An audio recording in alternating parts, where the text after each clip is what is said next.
Hello, my name is Rachel, and I'm 32 years old. I've been married to my husband, Adam, for 6 years, and we live in Denver, Colorado. We're a middle-class couple, but I've always been cautious with money and smart about saving. That's why when Adam's family suggested a luxury vacation, I decided to use my hard-earned savings to make it happen for everyone. It was my way of showing appreciation to his family, even though our relationship hasn't always been smooth. Adam's family consists of his mother, Linda, and his younger sister Vanessa. Linda is in her late 50s and loves to be in control of everything. Vanessa, at 27, is married and has a reputation for being spoiled and self-centered. Despite their flaws, I wanted to include them in something special. I didn't tell anyone I was paying for the trip because I didn't want to make it about me. I wanted everyone to enjoy the experience. The morning of our trip, we gather at Linda's house. Everyone was excited, chatting about the places we would visit. I was quietly checking my bags, feeling proud of how I had managed to organize everything without anyone knowing the effort it took. That's when Vanessa decided to ruin the mood. "Are you sure Rachel should come along?" Vanessa asked, loudly smirking as she glanced at me. "This is a luxury trip after all. Poor people usually don't belong on these kinds of vacations." I froze, my face burning with embarrassment. Adam was about to say something, but Linda chimed in before he could. "Vanessa, behave." "But honestly, Rachel, Vanessa has a point. Are you sure you'll be comfortable with the kind of expenses this trip requires?" I couldn't believe what I was hearing. I had been so thoughtful and generous, and here they were, belittling me in front of everyone. Adam tried to defend me, but Vanessa just shrugged and walked off laughing. That moment hurt me deeply. I thought about all the hours I'd worked, the sacrifices I'd made to save for this trip, and how I wanted to give them something unforgettable. Instead of gratitude, I got humiliation. I kept quiet, swallowing my pride, but inside I was furious as everyone got ready to leave. I pulled Adam aside and told him what I had done. "Adam, I need to tell you something," I whispered. "I paid for this entire trip, the flights, the hotels, everything, and after what just happened, I don't think I can let them go on this vacation." Adam's eyes widened in shock. "You're serious, Rachel? You didn't have to do that, but honestly, I understand why you feel this way." With Adam's support, I made a bold decision. I canceled Vanessa's and Linda's tickets. I didn't say a word to them. I wanted them to learn a lesson, to realize how much they had taken me for granted. I knew this choice would cause a storm, but at that moment, I didn't care. I was done being disrespected. The next morning, Adam and I headed to the airport early. Vanessa and Linda had planned to meet us there, completely unaware of what I had done. As we waited near the check-in counter, I couldn't help but feel a mix of nerves and satisfaction. Adam looked at me, concern in his eyes. "Are you sure about this, Rachel? They're going to be furious, I'm sure." I replied firmly, "They've treated me like an outsider for too long. Maybe this will make them realize how much I've done for them." Just as I finished speaking, Vanessa and Linda arrived. Vanessa was dressed in head-to-toe designer clothing, her sunglasses perched on her head like a crown.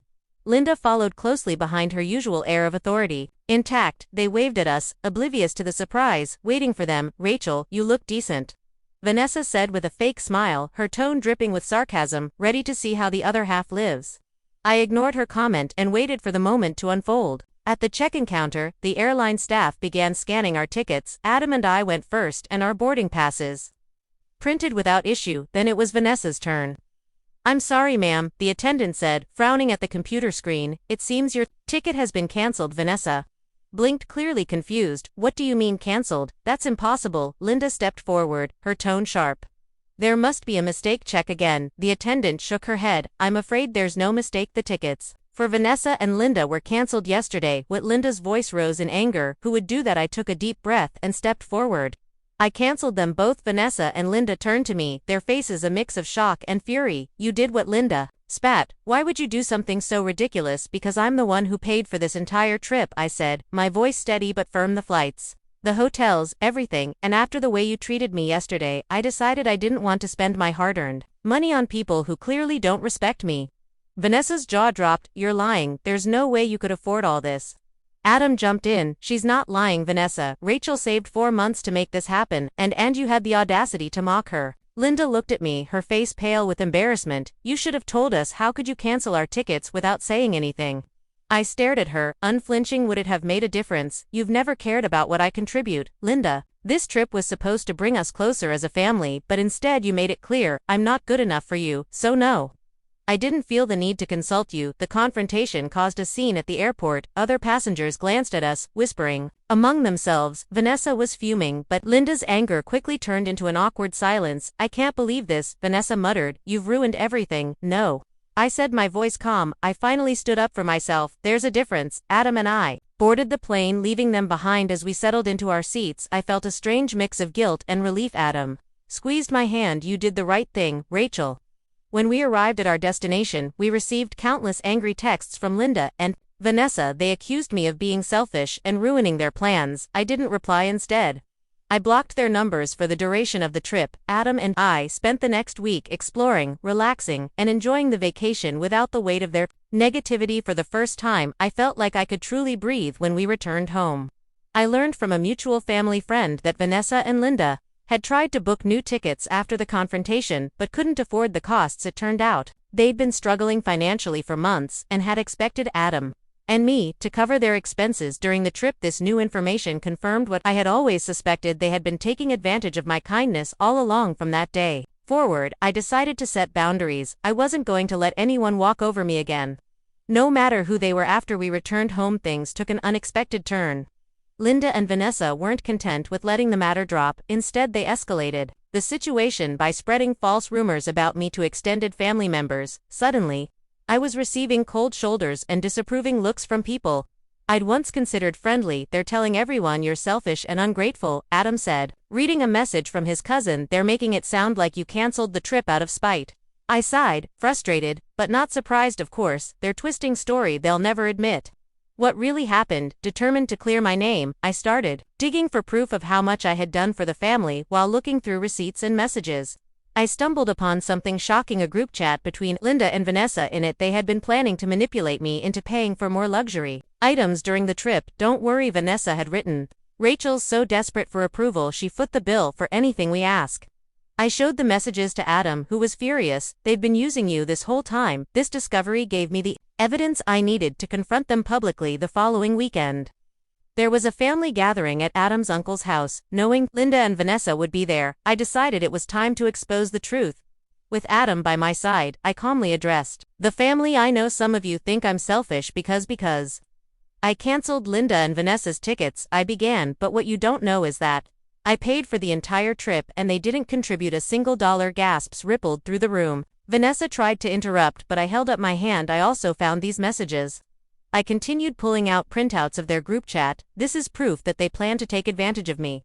Linda and Vanessa turned pale as I read the incriminating messages aloud. By the time I finished, the room was dead silent. The fallout was immediate. Family members who had sided with Linda and Vanessa began apologizing to me, expressing their shock and disappointment in their behavior. Vanessa stormed out of the room, followed by Linda, who couldn't even look me in the eye. But the surprises didn't stop there. Adam's uncle, who had always seemed indifferent, pulled me aside after the confrontation. I've always thought you were too good for them, he said. If you ever need help setting boundaries, let me know. A few weeks later, karma struck. Vanessa and her husband faced financial difficulties after a business deal went wrong, leaving them unable to maintain their lavish lifestyle. Linda, who had been relying on Vanessa for support, was forced to downsize her home and move in with Vanessa temporarily. Meanwhile, Adam and I flourished. With the negativity out of our lives, we focused on strengthening our relationship and planning for our future. I even started a vlog about budgeting and standing up for yourself, which quickly gained a following. The experience taught me a valuable lesson about self-respect and boundaries. I no longer felt the need to seek approval from people who didn't value me. As for Linda and Vanessa, they tried to reach out a few times, but I made it clear that our relationship would only continue if they changed their ways. For now, I'm content keeping my distance and focusing on the people who truly appreciate me. Looking back, I'm proud that I stood up for myself. It wasn't easy to face the backlash and deal with the drama, but it was worth it. That trip became more than just a vacation, it was a turning point in my life. It taught me to value my own efforts, set firm boundaries, and never let anyone take my kindness for granted. Sometimes the hardest thing to do is stand up, but it's also the most empowering. I've learned that self-respect isn't just about demanding better treatment, it's about walking away from people who refuse to give it. For anyone out there dealing with difficult family dynamics, remember this: you deserve to be treated with respect and kindness. Don't let anyone dim your light. If you enjoyed this story, don't forget to like, comment, and subscribe for more. I'd love to hear your thoughts or similar experiences. Share them below. Until next time, take care and stand tall, glowing star asterisk.